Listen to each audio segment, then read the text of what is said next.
Welcome back to Suitcase Princess. My name is Shauna. If you are new here, we're a homeschooling family of 4 who is very passionate about sharing our love and the logistics of family travel. This video was originally posted over on Making Everyday Magic, my main channel, which is mostly devoted to motherhood and homeschooling. This is our family travel channel. Before we go any further, please scroll down, hit the big red subscribe button, turn on the bell for notifications, and give this video a thumbs up. As always, you can find me down in the comments or over on Instagram. Again, just a reminder, this content was originally posted over on my other channel, Making Everyday Magic. New videos will show up here monthly as they are related to travel. We blew the budget. If you're new here, my name is Shauna. We're a homeschooling family of 4. We love homeschool. We choose secular curriculum. And you can hear my robot vacuum. And we love to travel. We recently took a 10-day vacation to London. And today we are discussing the budget and the trip recap. Here we go. Guys, before we go any further, please scroll down, hit the big red subscribe button, turn on the bell for notifications, and give this video a thumbs up. As always, you can find me right on down in the comments or over on Instagram at Making Everyday Magic.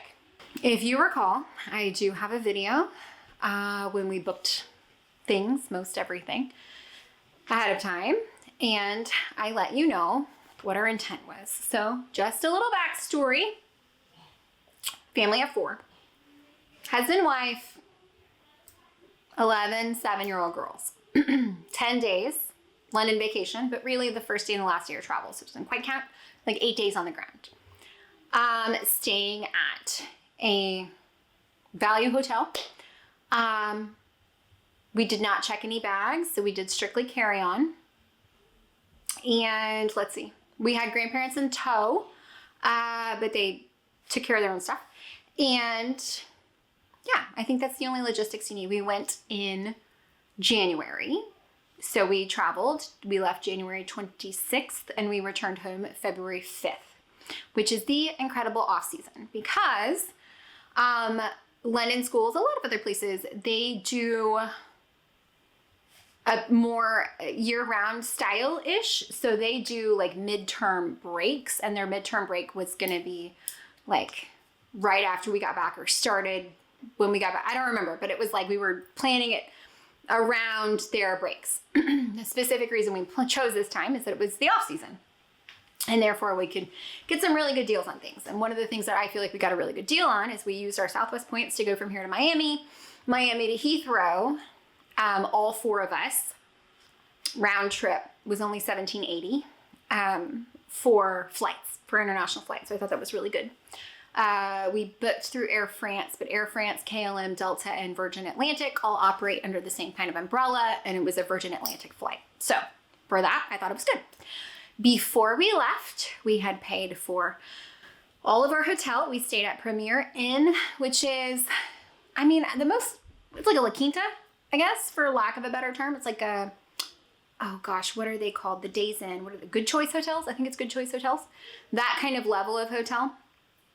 And we stayed in one hotel from arrival until the night before we left. So like 2 nights before, in one hotel in the city center, right by the London Eye, opposite, across the river from Big Ben in County Hall. So fantastic location.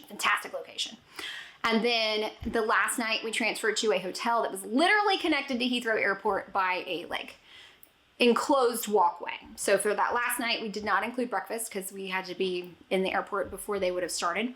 But the rest of the time we did go ahead and include breakfast. So if we paid for my husband and myself, the kids were included. So that was all paid ahead of time. We did choose, and I'll talk about this more in a minute, to purchase a London pass, which is like an attractions pass, where you pay a smaller fee than it would cost you to do all the things. You Go City Pass, all that stuff. If you're familiar with any of those, it's the same deal, but for London. We also, ahead of time, purchased our transportation as much as we could. So we knew we were going to use mass transit the entire time we were there. We didn't Uber, we didn't taxi, we didn't do any of that. We did overground, underground trains. So we booked ahead of time. If you book 90 days in advance, you save money on your Heathrow Express, which we only did one way. We booked ahead of time. We paid, I think, £30 to get a friends and family discount card for the National Rail, which again, if you book those ahead of time, you save money. So we did all of that, saved money that way. We booked any of our specific tours ahead of time, which didn't necessarily save us money, but was already booked. So before we left, we had spent $44.64.38. And that covered all of those things I've just mentioned, okay? So what we didn't have, and including our parking at the airport, it didn't include our guinea sitter. I should probably factor that in, but I'm not gonna.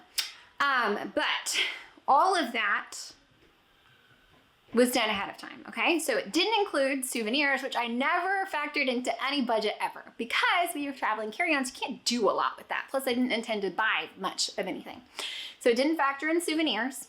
It didn't factor in food, which we did have a little bit of a look at, and I'll talk about in a minute, or our transportation on the ground. So like tube tickets, things like that. I expected, because we were at 44, I expected to be somewhere about $6,000 total all in.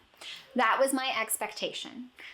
That is not what happened. We had figured that our transportation costs on the ground would be about $150, and they came out to like $220. Not crazy. I don't think it's that bad. It's not like we were like die hard, hard and fast trying to budget. Had we done that, I'm sure we could have easily hit $6,000. But we almost like, I'm still very conservative in my spending, but like for me, it was almost like YOLO. So like every time I'd stop for a coffee, kids got hot chocolate. So we did, in that respect, we did go a little bit overboard. So like transportation costs, there's not a lot you can do about that unless you just don't go places. We did go ahead and get a travel card, which gave us a discount for 7 days of the trip. We got our kids, our 11-year-old needed a tube ticket. The 7-year-old was free on the tube, but it gave her like a 50% off fares discount. So we did do a lot of things to save money. It just didn't come out the way that we thought it would. It was different in practice.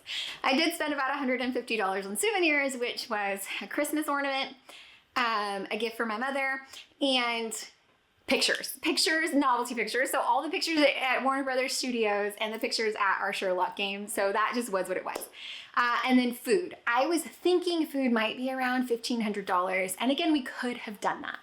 However, food was just over $2,000. So it was $2,015.80. Now, again, if I took out just the coffees and the hot chocolates, y'all, it probably would be like $1,000. I bought at least a coffee every day because, and I'm not a coffee snob, I'd have coffee at breakfast. It was cold, so we had coffees and hot chocolates, we did. And my in-laws were with us, and I think that led us to do a little less like food stand food, which is what I had anticipated a lot more of because it's what I wanted, and a little more kind of full sit-down food. Now, we didn't eat at like a restaurant, probably. We did eat at more like attraction cafes than I expected. I didn't expect to eat at the British Museum.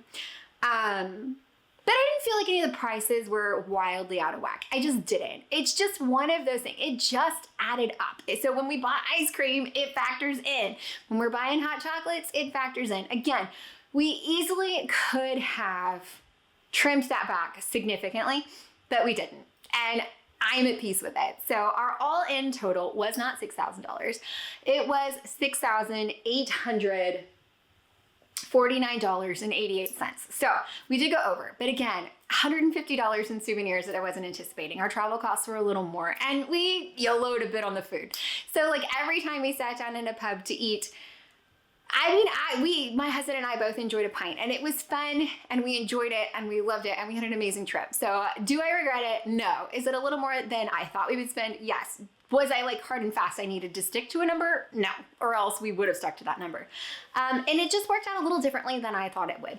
And I'm okay with that, and I'm at peace with that. So I was thinking it'd be all in $6, but really it was all in $68.50. So, I think if we factored it out, because I love to do vacation value this way, where it's like, okay, something else that I was not anticipating. We went into Miami and out of Miami. Both times we managed to buy in different disguised locations pizza that was the absolute worst and cost us $100 each time. So that was wild to me. The amount of money that we spent in the Miami airport, I did not factor in, and also was just horrible and grossly overpriced. I hated the Miami airport. They do have a nice play area. Other than that, it was garbage. It was dirty. It was dated. It was unclean. Almost every reasonable option was closed down. There wasn't great food options. There wasn't great shopping options. I didn't love it. I really, really didn't love it. And my standards are not high for airports. I've gone in and out of Newark, okay? My standards are not high. This just was particularly bad, and I did not care for it at all. And I found it to be wicked, wicked expensive for no reason. And I mean, I know airports are already like, you know, you're spending like $6 on a bag of candy. I get that. But this I felt like was extra above and beyond. Won't do it again. If I have a choice, I'm not going, you know. And again, we just did it because the schedule worked out with flying separately from the East Coast, whatever. But I was not factoring in or expecting to spend $200 in crappy Miami airport food. It just, it was bad. It was not good. Plus, it was like wicked jam-packed in the terminal that we were in. However, the terminal that we went to go to the play area was like flippin' ghost town. There was nowhere to sit. It was incredibly ineffective. It smelled terrible. Again, I swear it was built in like 1905. I have feelings about Miami. So that if you, I don't know, if that offends you, I'm sorry, but it's true. It is that was my experience. That was my real life lived experience. So again, we easily could have stuck to a budget had we needed to stick to a budget, but there was no part of me, especially, and I thought that this trip would be like, not relaxing, but like more chill than most of our vacations because so many things didn't open till like 10 and so many things were closed by 6. Can I please tell you, we were still cranking out 20,000 plus step days. 20,000 plus steps, that's a Disney day, man. And stairs, which stairs, I mean like, of course there's stairs everywhere, right? Like going in and out of the tube stations, all that, fine, yeah, okay. But I'm talking about the things where like, we went up the monument and I walked and I walked and I walked and I walked and it's like these walked and I walked and I walked and I walked and they give you a certificate for doing the stairs. Don't you know it's a lot of stairs? And then I was like, well, this was wild and crazy. I did not know that it was merely training for the next day when we did St. Paul's. And we get to like the first rung and my daughter, and I'm gonna tell you, and I'm gonna lie your face right now and tell you I don't know where she got this because it's definitely not from me. But she looks at me and she's like, what if we never come back? Don't you want to be able to say that you've done this? What if you never get another opportunity? I don't know where she got that. It's definitely not me. Anyways, so then we climbed a million more stairs and we went outside and my husband was sad and was crouching and thing, but it was cool. Okay, so that was the budget. I was expecting like 6 and it was like $68.50 is what it is. Now, if you want to know, we did a thing called the London Pass. Now, for the London Pass, we actually bought it on a discount through something, it's Plum Benefits, like Tickets at Work. So always shop that. Shop Sam's Club, Costco Travel, things like that. For anything like this, tickets, you can absolutely get amazing deals that you didn't know you could get. That's actually how we got such an amazing deal on our flights. But our London Pass for 4 of them, so 2 adults and 2 children, and it's like an attraction pass. They have 2 different options. There's the London Pass, and then I think there's like an Explorer, there's something else. One of them is like by days. So as many of these things you can shove in to X amount of days that you've paid for, you're welcome to do it, which is the one we did. There's another one that is like an attraction pass. So it's like 3 attractions or 7 attractions, and then you can only do those things. So we did the one by days and we grouped them together. We did a 3-day pass. So our 3-day pass, we used it, first of all, we paid $451.13. There are a few things on the pass that you can make reservations ahead of time for example, like the Shard. Now, we paid $451.13. In 3 days, we used it for 1, 2, 3, 4, 5, 6, 7, 8, 9, 10. We used it for 10 different attractions in those 3 days. So we paid $451, but the value, because I did go through and figure out how much it would have cost my family of 4 to do these things had we paid for it out of pocket, that would have been $997.54. Now you may think, Shawnee, you're crazy, but this is literally how I plan a vacation. Let me show you. We sat down and we figured out every single thing that we would want to do, what the cost was, which passes had it available, because there's several different pass options, and which one was going to save us the most amount of money, and then we did it. So for example, Windsor is available on that pass. We easily could have done that. However, the entrance is later. We would have had to add a day, and I didn't want to go late. So we did that separately. We still saved over half of the amount of money. So that for me is amazing. So we saved over 100%, because what we paid, we easily could have doubled in what we would have spent without it. So that is amazing. There also are a couple of things that we did, like the Uber boat, just because it was on the pass and we had a few extra minutes. So we did do a little more, maybe because it was on the pass. However, it was amazing. It was a great deal. It was so easy to use. They have an app, and on their website, you can see what all is available. And then it tells you, if you click on it on the app, which my husband showed the app just on his phone of our QR codes, so easy. But it will tell you what you need to book and do ahead of time. So that. Where we stayed, Premier Inn, was amazing. The first one. The second one was great, was nice, was a new hotel, but our room was like a third of this size. So it's like, had we been in that room the whole time, I think it would have been hard. We had the best vacation. We did so much. We got so much done. We did zoos and playgrounds and parks, and rode on double-decker buses, and went to the Disney store and the Lego store, and got to go ride a broomstick at Warner Brothers Studios. We saw 1,000-year-old buildings and ancient ruins. And the things that we did on this vacation, I know that this was truly one of those key points in our family's history, in our lives, that this is going to sit with all of us forever. And my youngest, she doesn't even really remember our Paris vacation because she was 3. So this, I know, is going to be that first big European vacation that she can really remember. Are there things that I would have done differently? Yes, of course. Are there things where it's like, man, it would have been great to get over there and do that? Yes, of course. But I feel so good. I don't feel like I have any really regrets. There are a lot of things that I feel like we did really, really well for this vacation, and things that I know, lessons we learned that we're gonna carry forward. So now I just have to figure out what's next, because I don't know, but I'm excited. We had the best time. It truly was it was such a good vacation. It was wonderful family time. We got to spend it together. I'm so thankful. We did some amazing and wild things. The Sherlock escape room was so good. It was so good. It was such an amazing experience, and I'm so thankful for it.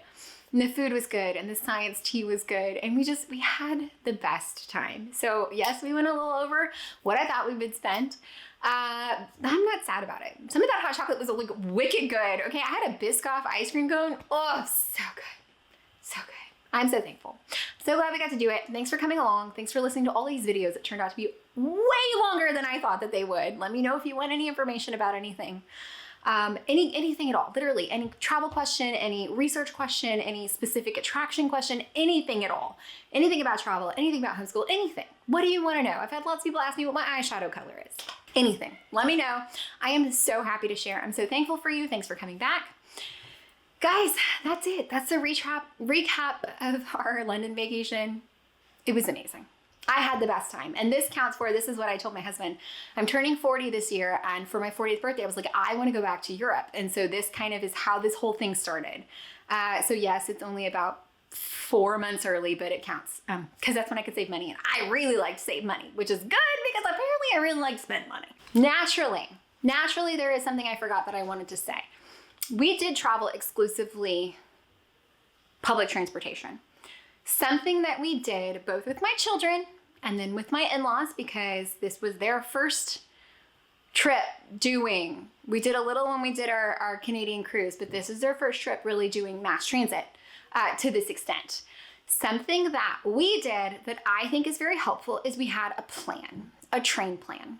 So we looked everyone in the face.